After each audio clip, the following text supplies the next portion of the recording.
So today we are privileged to hear the insights from Harsh on particularly on the topic of gut health.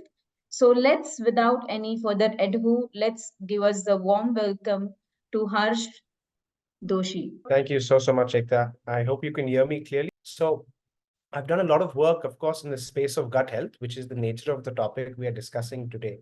But even before that, this wasn't our priority area, right? We actually started because we realized that the average human being will consume 17,000 tablets before they die. That's 17,000 individual pills or tablets or capsules of any type of medicine before they die. Now, 40% of these tablets are replaceable. They're non-essential, they're not necessary. Majority of these 40% are actually digestive tablets, antacid, acidity tablets, churans, laxatives. They're non-essential tablets. And so the point of creating the company Hug was that we can try to replace these tablets, these non-essential digestive tablets, with real food ingredients. And that's how the name Hug came about, right? The idea was if you give your body a hug, you may drug. And that's essentially what we've done. Now, in the last 4 years, we've spent a lot of time trying to figure out, one, how do we figure out how to replace medicine with food?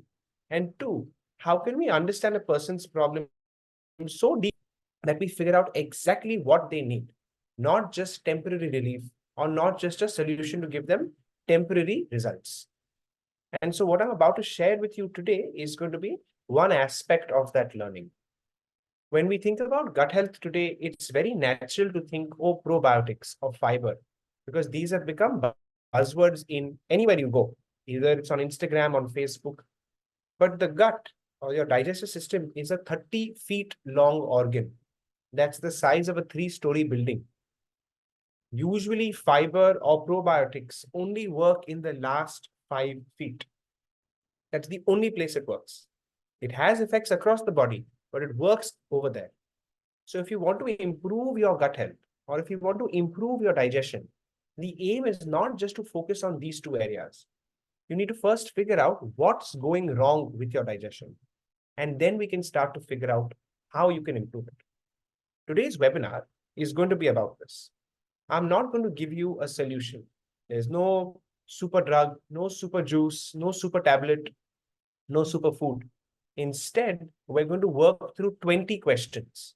Each of you is going to answer 20 questions with me. And we're going to try to help you diagnose exactly where your gut is weak and what are the things that you can try to do to improve that. Right? So I'm going to get into this step by step. Let me start quickly by sharing my screen. I love showing this particular slide. It gives you an idea of how much gut health matters. Right? So if this is what you look like in the before, bad gut health, and 5 years down the line, it affects hair, skin, mood, energy, attitude.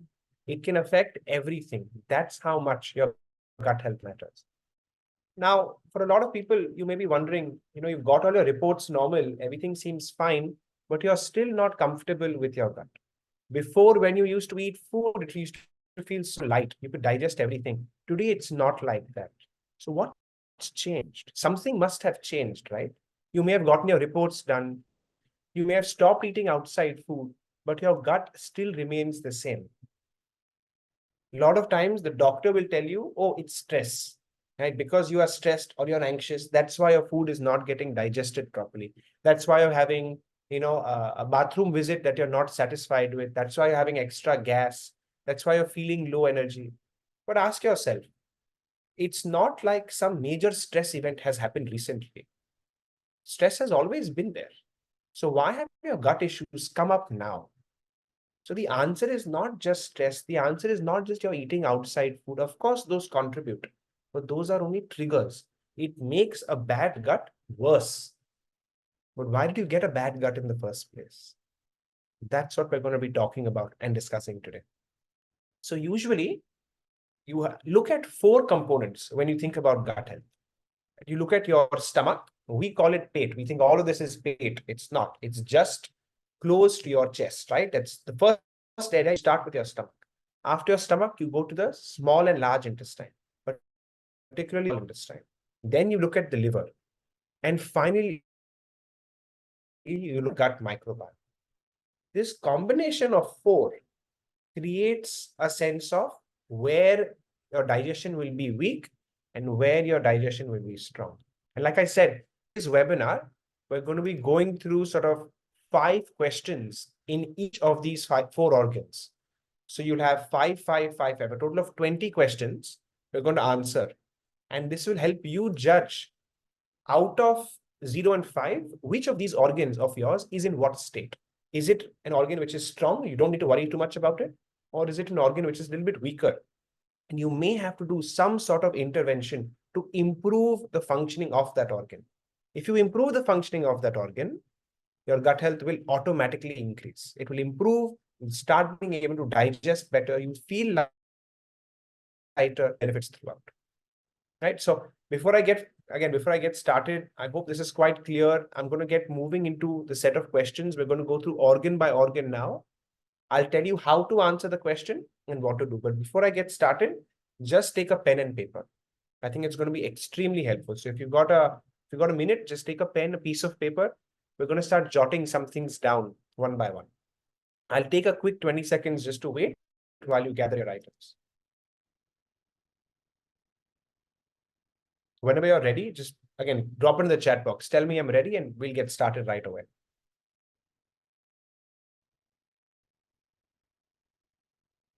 I need more participation. There we go. Super. All right, great. Let's get started. We're starting with the first organ, right? Food comes into the stomach first. It's the first organ of digestion. So the moment you eat, around 30 seconds later, food will move from your mouth into the stomach. It spends somewhere around 2 to 3 hours in your stomach. First you eat, it will spend 30 minutes, right? So that's the first organ that we start with. The first question that's worth answering is, after you eat certain meals, do you feel extremely heavy, like there's a rock in your stomach? If the answer is yes, I feel heavy, then write 1. If no, write 0. I'll say this again. Do you feel very heavy after you eat a certain meal? It could be maybe a meal of paneer. It could be a meal of roti. It could be anything. If you feel heavy, veg, non-veg, doesn't matter, write yes. And if no, then write 0. The second question, do your stools not form properly? Now, well-formed stool is supposed to look brown in color. It's supposed to be 3-4 inches long. But ask yourself, do you not feel satisfied after passing your saying it could be anything in the middle also. Stool looks like it's coming out in bits and pieces, very fluffy in nature. This directly has to do with your stomach acid. And I'll tell you a little bit more about it towards the end of today's webinar. But for now, if you feel that your stools are not forming properly, put 1. And if you feel like your stools are forming properly, you've got completely normal stool, no issue at all, put 0. Let's come to the third one, which is pretty obvious, right? Do you get acid reflux? It's the sensation of some sort of liquid coming from your stomach into your mouth. It's usually a very sour liquid, right? So it might burn for some people. You could also think of this as heartburn or chest burn. If you get acid reflux or heartburn or chest burn very regularly, write 1. All right. Now there's one caveat here. If you're taking acidity medicines all the time, like Eno or some other medicine, all the time, then you might not get an acid reflux. But because you're taking the acidity tablets, you should also write 1. People only take acidity tablets when they have an acidity problem, right? And so I wanted to be very careful about this. If you're having an acid reflux or heartburn or chest burn, or you're even taking an acidity tablet, I want you to write 1. Next question. This is very interesting. And it's something we found out after looking literally at thousands of patients. Do you struggle to put on weight? You're eating non-vegetarian food. You're eating completely. You're feeling full, but your weight is not increasing. If yes, then put 1.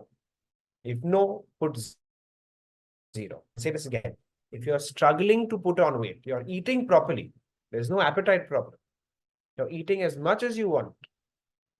Even if sometimes you're eating non-vegetarian food, but your weight is still not getting put on. Right one. And the last one, I'll explain why this is relevant. After taking Eno, do you burp? Do you have like a small amount of gas which comes out of your mouth? Why are we asking this question? And what is the purpose behind these set of 5 questions? How will this tell you if your stomach is normal or not normal? When we say stomach is normal or not normal, we're looking only at one thing. Is your stomach making correct amount of acid? Look, the body designs stomach acid to help you digest food. If there is too little acid, you won't be able to digest food. If there's too much acid, you still won't be able to digest food. In fact, it will create discomfort for you. So acid is supposed to be maintained. If it's too much or too little, it creates a problem. And the reason I'm sharing this is because through these questions, we can start to get an idea of whether your acid is too much or too little.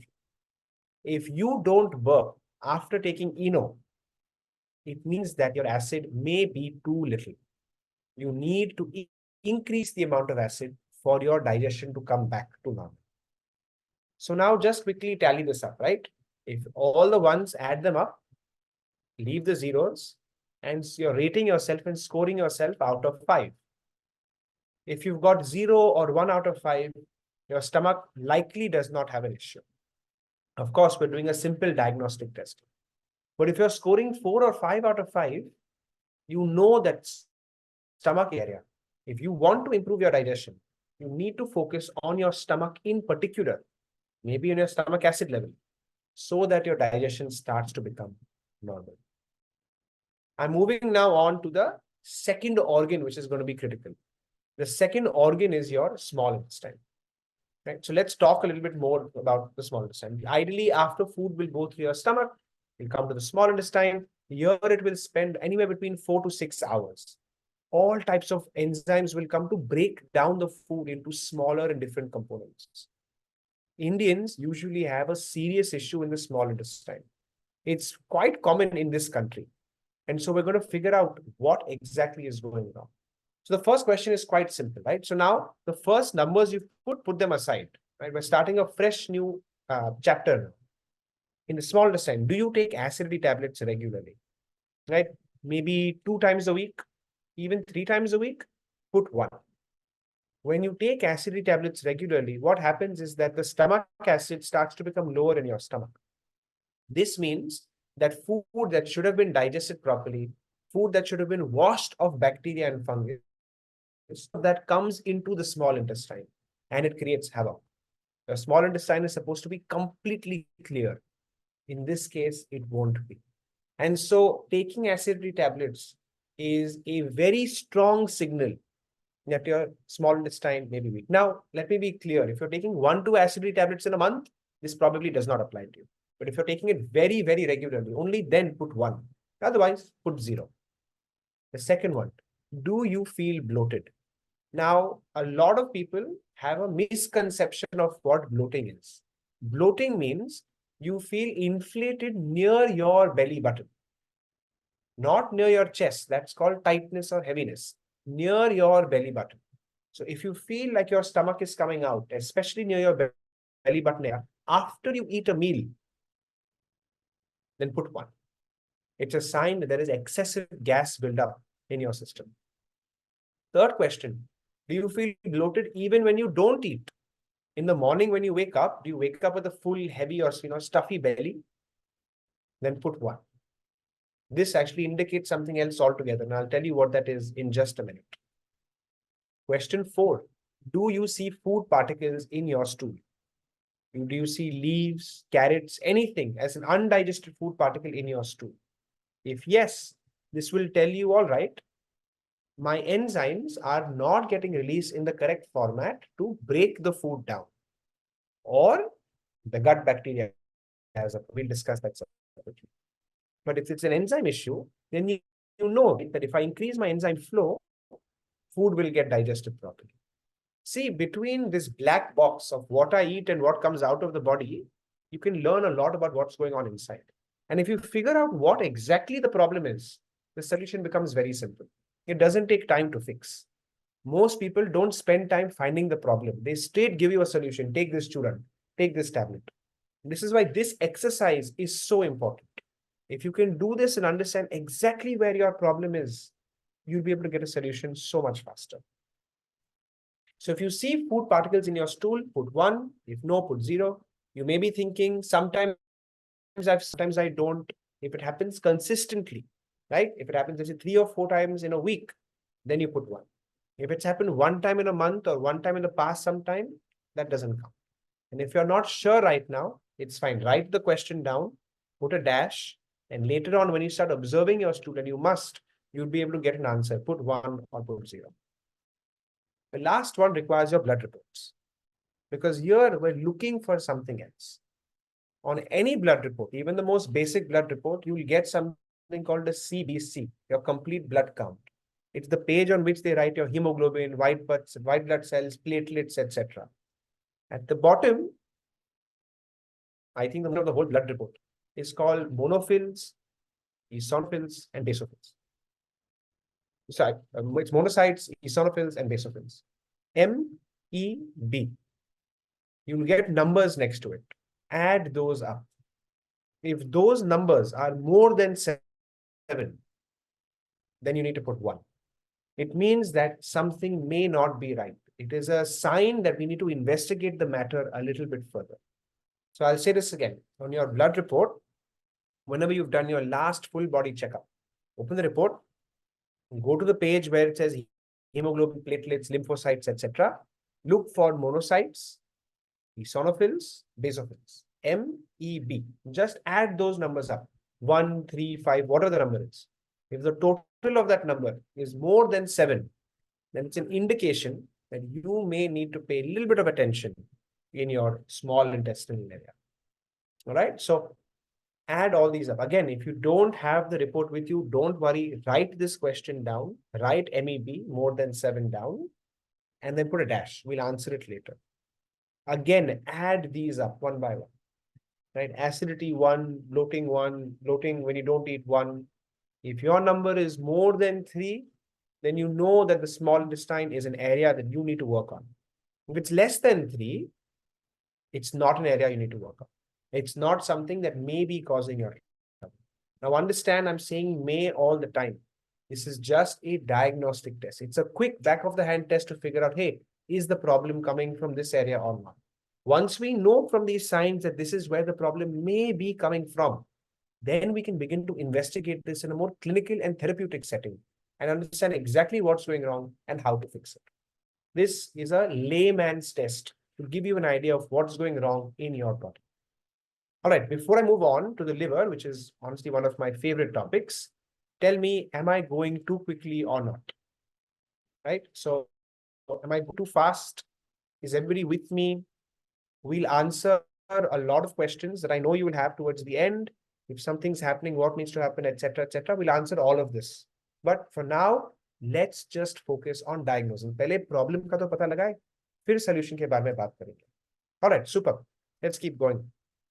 I'm now moving to the liver. I think in my mind, it's the most ignored organ of the body, and I don't know why. The liver, if a doctor tells you you have fatty liver today, nobody's even afraid. But the liver contributes so much.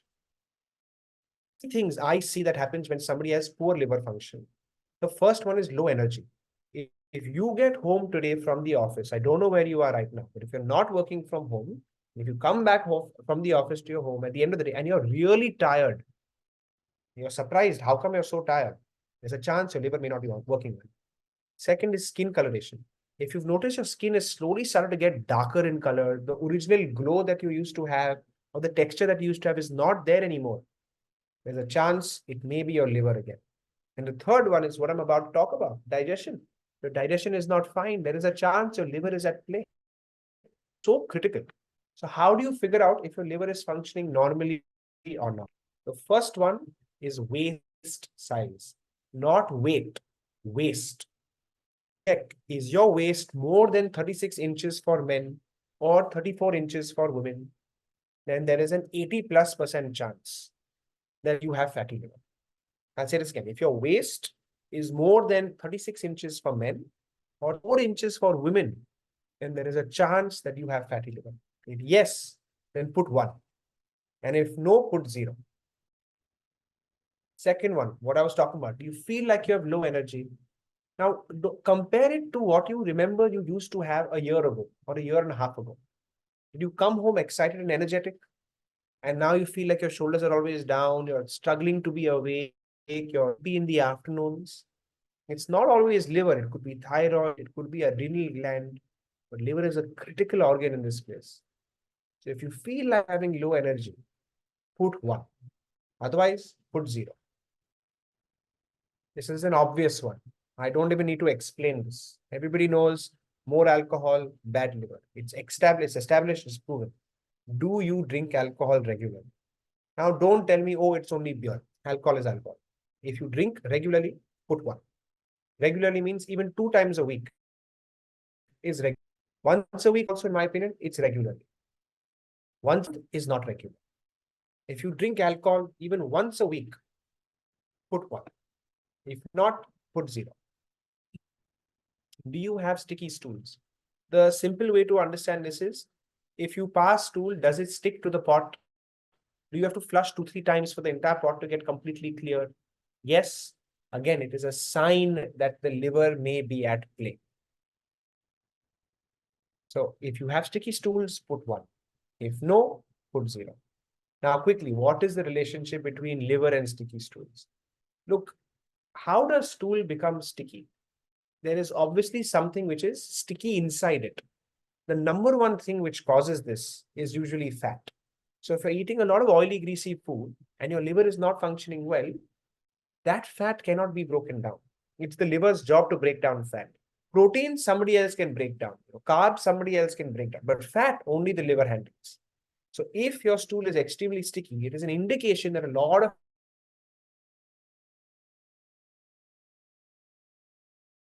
fat. Now you might ask, Harsh, is it always going to be the liver? Sticky stool is always the liver's problem? Not at all. Look, the body is very complex. I'll give you something so interesting. Do you know that if you eat calcium with a lot of fat in your body, it creates like soap. So you eat with a calcium-rich meal, it gets passed out into your stool, right? We didn't know this. Calcium is supposed to be healthy. Fat is supposed to be healthy. It's the way body chemistry works. So it's not always going to be the liver, but it is an indication that maybe your liver is at play. And the last one, again, blood report wise, in my opinion, this is the strongest indicator out of all these 5, your triglycerides. Open your blood report, go to the page that says lipid profile. It's where cholesterol is written. Underneath cholesterol, there'll be one more number. It's called triglycerides. Look at your triglycerides. Is it more than 150? For a healthy person, it should not even be in the hundreds. It should be less than 100. It should be 70, 80, 90. This is if you're exercising regularly, if you're active, that's the range it will be in. So between 100 to 150, it's fine. It's acceptable. It's not good. It's manageable. More than 150, this is where concern and trouble starts. It's an indication that the liver is starting to sort of develop a lot of fat. And so if your triglycerides are more than 150, 160, 180, 200, put 1. Add 1. So if your waist is more than 36, add 1. Low energy, add 1. Drink alcohol once a week, add 1. Sticky stool, sometimes add 1. Triglycerides more than 150, definitely add 1. Or if a doctor's told you that you have fatty liver, that's a separate issue. If you've taken an ultrasound and the doctor said, hey, you have fatty liver, add 1. Right? Now look at the score. Usually, most people that I give this webinar to, this is the one where they'll score the highest. 4, 5. It's a cause for concern. It means that the liver is one of the areas that you need to start to improve if you want to see better result with your digestion. If you want to start eating food like you used to eat in the past, पेट भर के खाते थे, कुछ नहीं होता था, आराम से सोते थे. This is one of the organs which is coming in the way of that. Let's move to the final frontier, right? At least for this conversation's sake, let's discuss the gut microbiome. Have you used antibiotics in the past 6 months? Now, keep in mind, when I talk about gut bacteria, an antibiotic is something that kills bacteria. But today, the way it is given, if you get a little bit of cold, cough, doctor gives antibiotic. If you have some small infection, doctor gives antibiotic. In COVID, everybody was given antibiotic. COVID was it's a virus. Antibiotic kills bacteria. There's no relationship. Still, I know patients who've started self-administering antibiotics because they have COVID. So today, antibiotic use has become so rampant that it's being used in areas where it's not necessary also. And the result of this is that your gut bacteria gets affected because all the bacteria there get damaged. Now, I'll tell you what this means and what actually happens. When we say gut bacteria, in your head, I want you to visualize a forest in your gut. There's trees, shrubs, snakes, lizards, everything is happening inside your gut. Now, when you give antibiotics, imagine that you've burned all the trees. There's no tree remaining only at all. What do you think will happen? All the creatures that usually will live on trees, like monkeys, etc., they all die as well. You've killed their entire habitat. But it also means that every other creature gets free rein to grow out of control. So in the gut, when you kill all the bacteria, fungus starts growing out of control. Nothing can control the fungus then because the bacteria aren't stopping it. It's like everybody has vacated their house and the fungus is taking over everywhere. Now you had a bacterial problem, it's gone. Now you have a fungal problem, completely different issue. You will suddenly start seeing mucus in your stools. You will start having smelly farts. All this is linked to fungus. So if you've taken antibiotics regularly in the past 6 months, and since then your digestive issues have become a little bit worse or a little bit prominent, this is one of the reasons why it may have happened. So if you've taken antibiotics in the past 6 months, put 1. If no, put 0. Now you may be saying, look, I was sick. The doctor told me I took antibiotics. What could I do? It's not just that you've taken antibiotics. After antibiotics, you need to take a lot of things to help rebuild the gut microbiome. Most people don't do that. For me, for example, if I would have taken an antibiotic, I would have made sure I eat extremely healthy for the next 10 days because all the damage that was done to my gut needs to get repaired on its own. Natural fruits, natural vegetables, lots of antioxidant rich items, a lot of dark colored items. All this helps the gut to restore itself. Second one, very interesting. Is your tongue white in the morning? When you wake up, look at your tongue. Is it filled with white? A little bit white doesn't matter. Is it filled with white? Like you have to really use a tongue scraper or a tongue cleaner again and again. That's usually a sign that there is a dysbiosis. It means there is again an imbalance of bacteria. It should not be this white. Usually white means fungus again. So if there is a lot of white, you know in your head that you are now dealing with a fungal problem. There is more fungus than should be in your body. And we want to start eliminating it step by step. Right? So if the tongue is very white in the morning, add 1. If not, add 0. Same thing. If you've used antibiotics, add 1. If not, add 0. Now, quickly before I go forward, if your tongue is white in the morning, what do? I don't know how many of you have heard of oil pulling, but it's one of those things that is extremely effective against certain types of fungus. Try it tomorrow morning. I'll tell you what to do, and you won't believe how fresh your mouth actually feels. I'll also tell you the exact science behind it. Now, coconut oil is what you should be using. Virgin, as pure as possible coconut oil. Take a little bit, keep it in your mouth, and just swish it around for a minute, 2 minutes. The longer you keep it, the better. Even 5 minutes is fine. Just a little bit, keep it in your mouth, keep swishing it around for 1, 2, 3 minutes, 5 minutes. Spit it out. It'll go into your mouth completely white and transparent. It'll come out of your mouth filled with white stuff. After that, brush your teeth. See how clean your mouth actually feels. Now, what's the logic behind it? Most bacteria and fungus are fat loving. They are water repellent, meaning if you put oil on them, they get absorbed into the oil. But if you put water on them, water bounces off. So when you see that a lot of these bacterial stains will start to come into the oil itself. Second, coconut oil in particular contains 3 different types of acids, which are clinically proven to attack and eliminate fungus.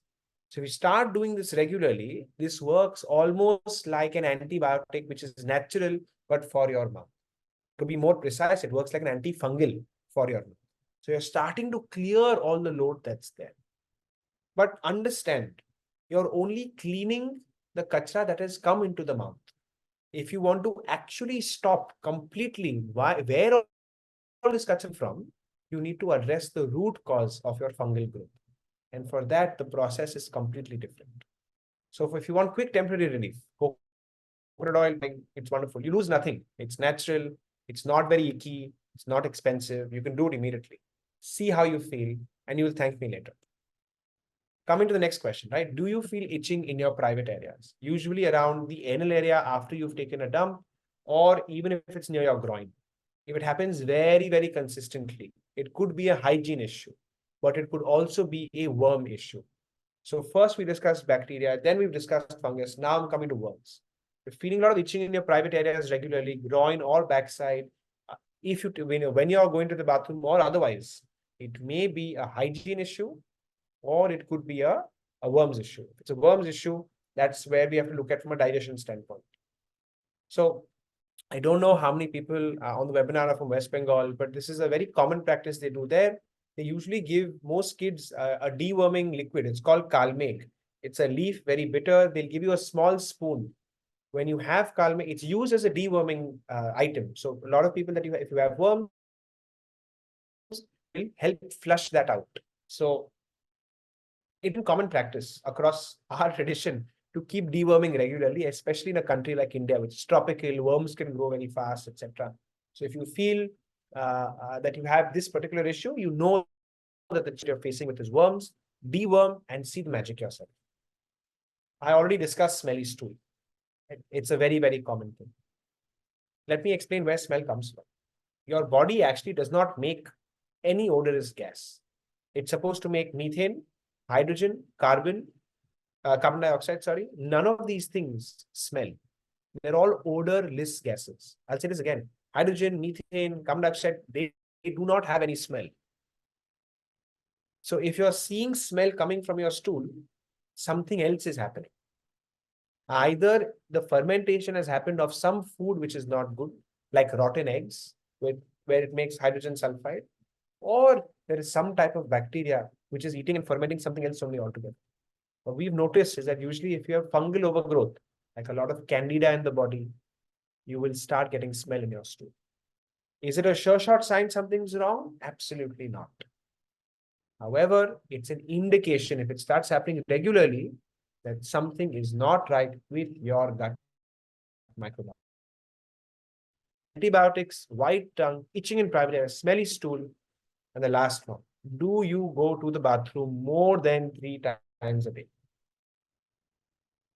If you're thinking to yourself right now, yes, no, how is this linked? The body is not foolish. The body is extremely intelligent. If it's trying to put you or send you to the bathroom 3 or 4 times a day, if it's trying to remove something from your body, what is it trying to remove? In 80% of cases, it's some type of infection. If you have an H. pylori infection, it's trying to remove it. It'll send you to the bathroom 3 or 4 times a day.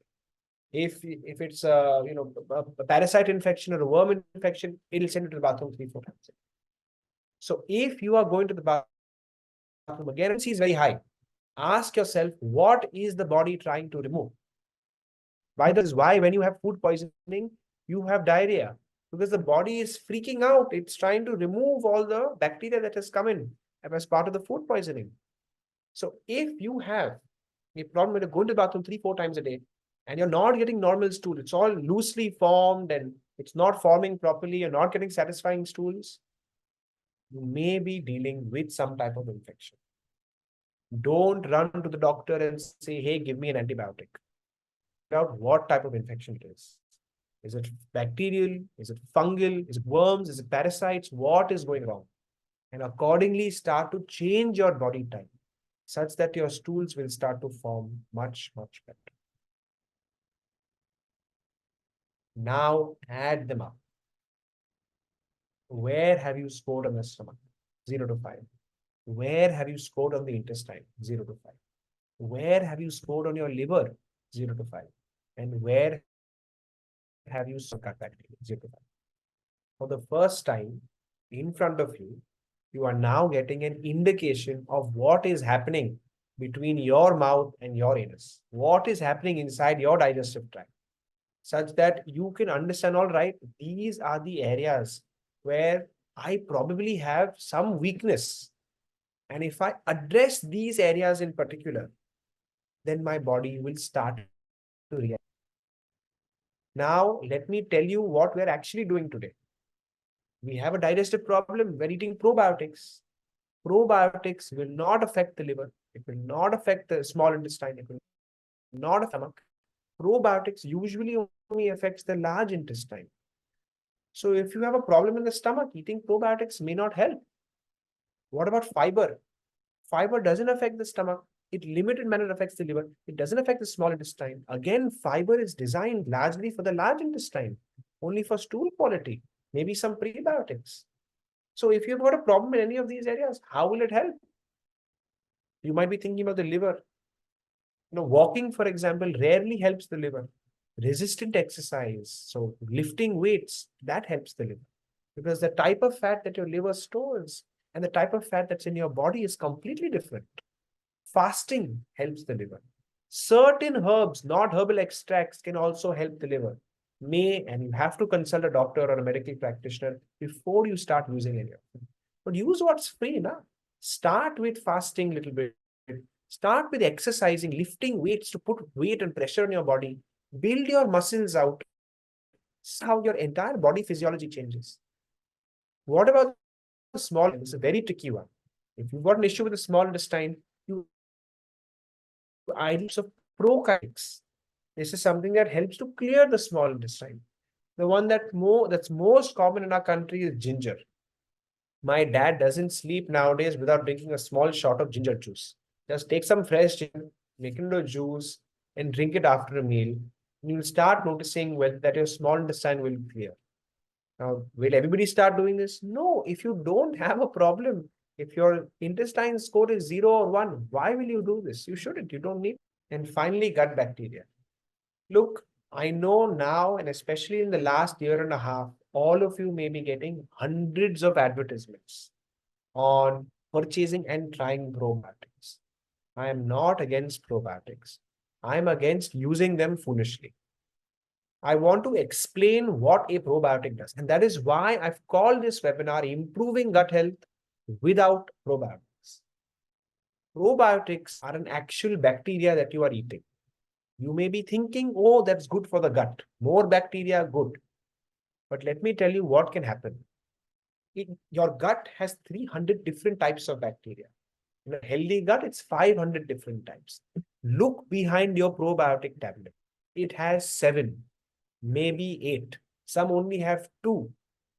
How is 2 bacteria in a probiotic tablet going to restore your entire gut? It doesn't. But what they're doing is they're increasing the amount of that 2 so much that in some cases you can create a separate issue altogether. If I go for example, imagine you've decided that you want to start planting some different shrub or bush from North America and India everywhere. How do you think the local habitat will react? Some animals might eat that and die. You might spoil the soil quality. Anything can happen. And so today, leading doctors are cautioning against this. They're saying the worry that we have for antibiotics today is the same worry that we have for probiotics. Don't eat them randomly. You need to know what you are putting into the body. You can have an overgrowth of certain type of bacteria and it can create even more nuisance. Instead, what I have seen in our practice is that if you have a bad gut microbiome, if your bacteria is weaker, it's closer to the 5, don't what to add. Focus on what to remove. Try to remove the bad first. Remove the bacteria. Remove the fungus. And then automatically your system will start coming to normal. Your body never needed probiotics before. Why does it need probiotics? If you eat healthy and feed your bacteria, it will do the job on its own. Pay close attention. Nowhere am I mentioning any supplements. I'm not mentioning any magnesium tablet. There's nothing I meant. It's not required in most cases. Yes, there are many cases where it is required. But at this stage, if you're just diagnosing your body, don't jump to the conclusion that you need certain things because it's getting marketed. You're just going to waste your money and time. Save your energy. You found out where the problem is. Now figure out how you can make small improvements to improve it naturally. Now, as we sort of come slowly to the roundup of this, because I know there'll be a lot of questions, and there are a lot. Every time I've done this webinar, there are literally hundreds of questions because it's a very wide topic. On our separate platform, we have created multiple different videos. I've created videos on probiotics to choose, how to release gas naturally, what your diet plans can be, how do you take your stool from not firm to firm, what are the things you can do, for example, for acidity. If you've got a bad breath problem, how can you fix and improve? There are a lot of things that I've spoken about. We've also talked about coconut oil, what cooking oils you should use, what wheat roti you can try to use. So before jumping to finding a superfood or a super solution, I highly recommend you access some of these videos and start learning from. They're very short, 5-10 minutes, but we've put as much of our learning and feedback into this. In many videos, it's been me. I'm actually talking about the things that we've learned based on the things that we've studied and what we've seen on so many of the clients that we work with. There's only one request. So right now, I'm going to put a link, which is a form. You fill in that form and you'll get access to all these videos. Nothing is chargeable. It's all absolutely free. But there's only one small request that I make. I'm worried with how many people are just diagnosing gut health themselves and saying these are the things I want to do. And so we've tried to create a shorter recorded version of this particular webinar for everybody. When I form, it's going to ask you to share a link of this webinar with one friend of yours. It's completely free. They just have to put in the details and they'll get access to this webinar. That's all I ask in return to get all access to our information. If you can share this webinar with somebody that you think will benefit from this, we're happy to share access of everything that we've designed to help you solve your problems on your own. So I'm just going to take a quick moment and I'm going to share this link with you. Just give me a quick second. I've put it into the chat box now. Everybody can see. So feel free to put in your details, add your WhatsApp number, and you'll automatically get the details of everything you need on WhatsApp itself. If you have any trouble, I'll share a separate email account as well. You can directly email me. I'm more than happy to help you directly, right? So I'm putting in my email ID as well. So anything that you need directly, I'm more than happy to help you from that perspective. I'll stop here because I think I've given a lot of information. I think let's move to a question answer session. Ekta, if you can just help direct and guide the session, it will be really, really helpful. Sure. I'll And also request everyone to, I'm launching a feedback poll. We will love to hear what was your feedback regarding this session and what do you feel regarding what are the insights that were shared today. So still the feedback poll is on. We can start with a Q&A session. So if you have any questions or you want to talk to Harsh directly, you can raise your hands and we will move to the panelist so that you can, whatever the query that you have, you can speak to Harsh directly. And Harsh, there are the two questions are already mentioned under the Q&A section, which is ENO is yeah, good remedy for acidity. yeah, no, I mean, look, understand what ENO does, right? Anything that's acid, ENO is alkaline. So if the two mix, it neutralizes one another. So whether it's good or not is a separate question altogether. But will it work? 100%, right? So if you want quick temporary relief, that's why ENO is as big as it is today. It's a foolproof way of making sure acidity stops. But is that good for digestion? No, because if you don't have stomach acid, how will you digest your food properly? And so usually the recommendation is if you're taking ENO, don't take ENO 1 hour before your meals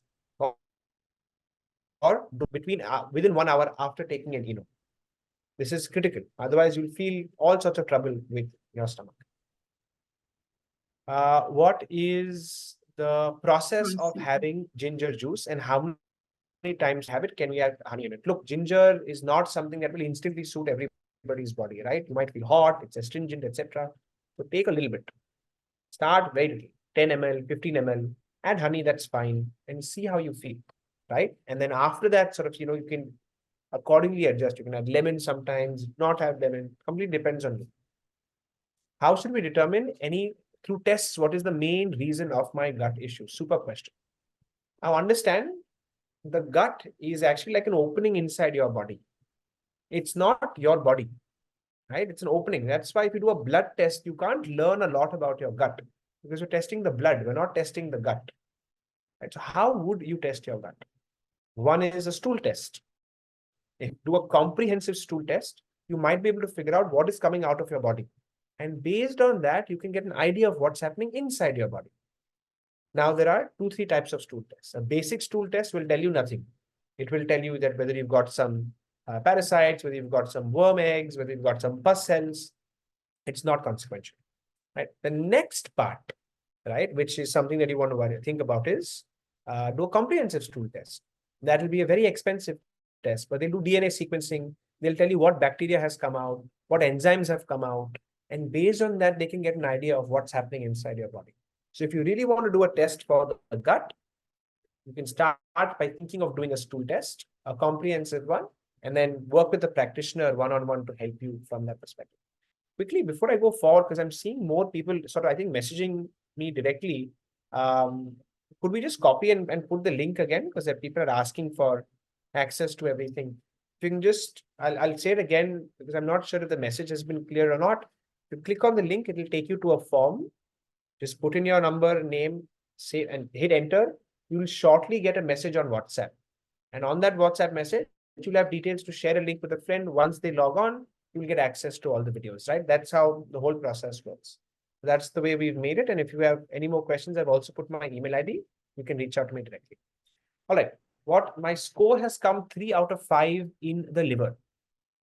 What should my next steps to improve it? All right.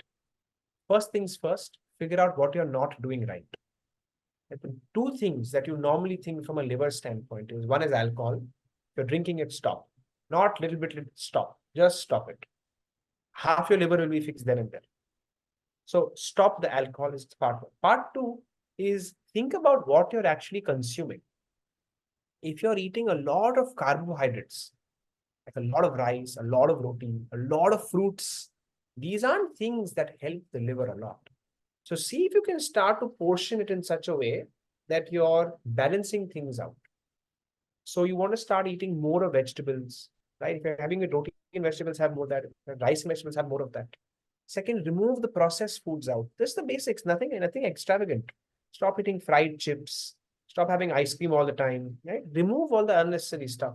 And you'll start to see your liver function automatically improve. The one thing I definitely recommend is start picking up some type of weight. I'm not saying go to the gym. If you've got a chair at your house, pick it up and lift it up, 4-5 times a day. What it will do is when there's more weight or resistance added onto the body, automatically the body starts to transform from within. Your muscles are like an endocrine organ. So number one thing that I would recommend, apart from removing processed foods and looking at the quantity of what you do, is try to pick up some weight daily, right? Ideally, some form of proper resistance training. All right. What is a healthy diet to improve gut health? Nothing. This question is not correct. There is a healthy diet to improve stomach. There is a healthy diet to improve small intestine. There is a healthy diet to improve liver. There is nothing like healthy to improve gut health. Because you need to know the problem, and only then we can figure out what the diet is. My motions get bad when I take probiotic, prebiotic. There is my multivitamin. Does that mean I should not? Okay, I'm not sure what the question is. I think what you're asking me is that when you take probiotic, you get bad motions. Stop taking it. It's simple. It means that one of two, just think about it, right? You took something and you're getting loose, odd motions. It means your body is not being able to process that correctly. It's trying to push that out of the system. So you want to ask yourself, all right, do you really need to take that in the first place? If no, then avoid it. If you know something is causing the problem, then don't take it. Can raw veggies cause bloating? 100%. 100%. And in fact, if raw veggies are causing your bloating, it means that you have an overgrowth of negative bacteria. If you want to eat raw veggies, you need to get rid of the negative bacteria first and then eat your raw veggies. And the next question, how do you get rid of negative bacteria? All right. So there is the allopathic English approach, antibiotics, take Rifagat or rifaximin, whatever is available, or the natural approach. This is what we do. So if you go to my website, you will see a beverage called Kalmake Bitters. It's a try that for 24 days. After that, start eating raw veggies and see whether you still get bloated or not. Majority, so probability that your bad bacterial strains will become lower, and then you will start being able to process it. So if you have a problem, then try to remove the bacteria first, and then start to eat the raw veggies and see how your body reacts. My website, and again, I'll just quickly put this in chat so that it becomes kind of clear. And Harsh, we Is have Mr. Loganathan who had joined under the panelist. He wants to okay. talk to you. So Yeah, we'll sure. allow him to talk. Hi, Mr. Loganathan.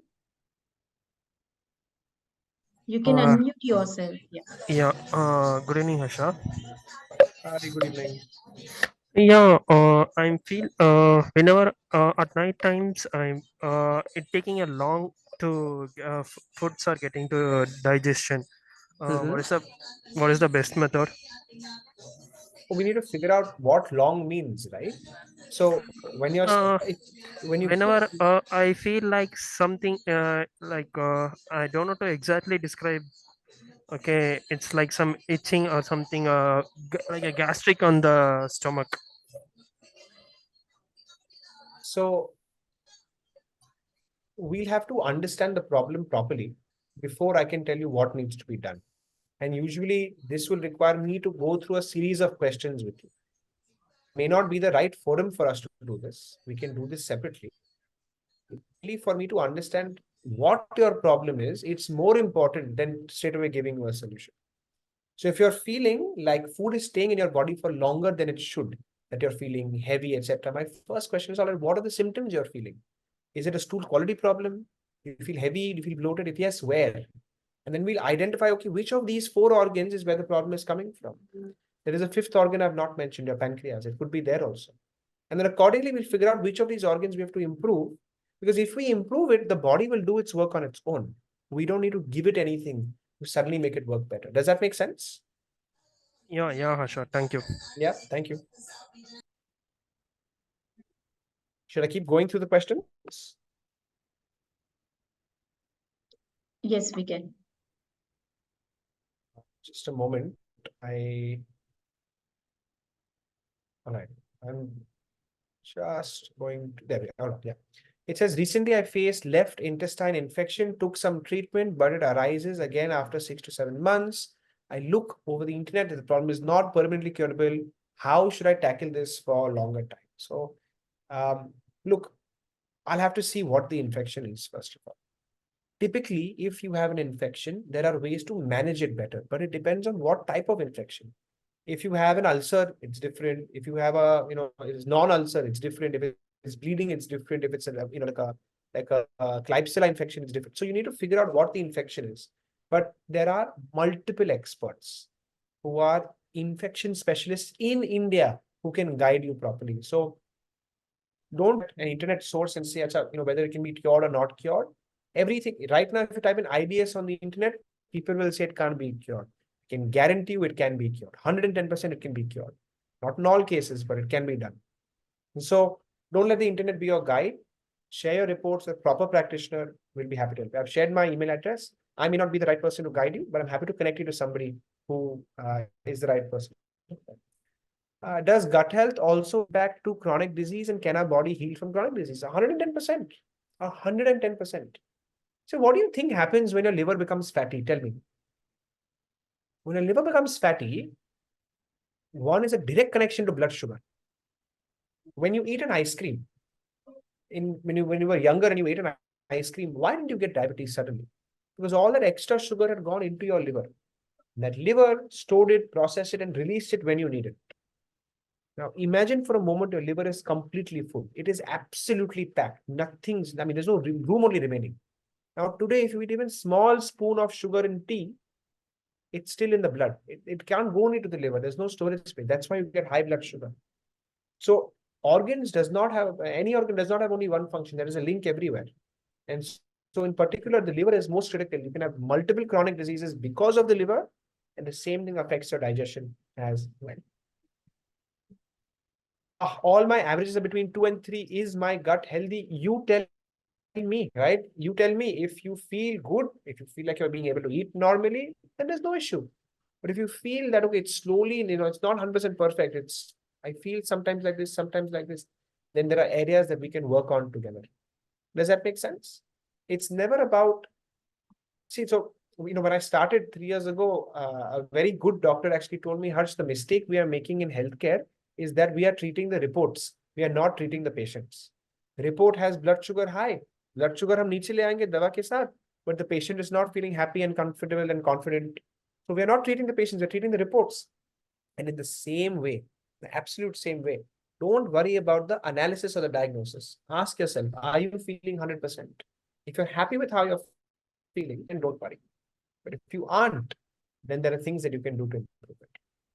Can gallstones be reduced naturally? It's an area out of my domain. You need to speak to somebody who works a lot with the gallbladder. My understanding is that small stones, yes, large stones, not really. So you'll have to figure out how it works from that perspective. Unfortunately, like I said, I'm not the right person to help you with that question. How does the absence of the gallbladder affect the body? What a fantastic question. I genuinely thank you for asking this. Let me start off by saying nothing in the body, nothing at all in the body is useless. Otherwise, the body would not have used, you would not have it in the body. Your liver makes a juice called bile, which gets concentrated in your gallbladder, and then it comes into your digestion. Now, let me explain this again. Liver is making a juice. It's getting stored in the gallbladder. It's coming into the digestive tract. Now, imagine you don't have a gallbladder. What happens? Liver makes the juice. It comes into the digestive tract. There is no storage anymore. Now, every time this juice comes into the digestive tract, one of two or three things can happen. One, you might get pressure. You might start wanting to go to the bathroom. This is what they call BAD. It's called a bile acid diarrhea or bile associated diarrhea. And so if you don't have the gallbladder, in some cases, people will realize that the frequency of going to the bathroom increases. If they eat fat heavy meals, again, the frequency of going to the bathroom increases. And so you want to be extra sure or careful here. If you just removing the gallbladder in an early age, you might be fine. Later on, you might start having problems. Once you found fatty liver, how to bring to normal, I've already told you. If you're drinking alcohol,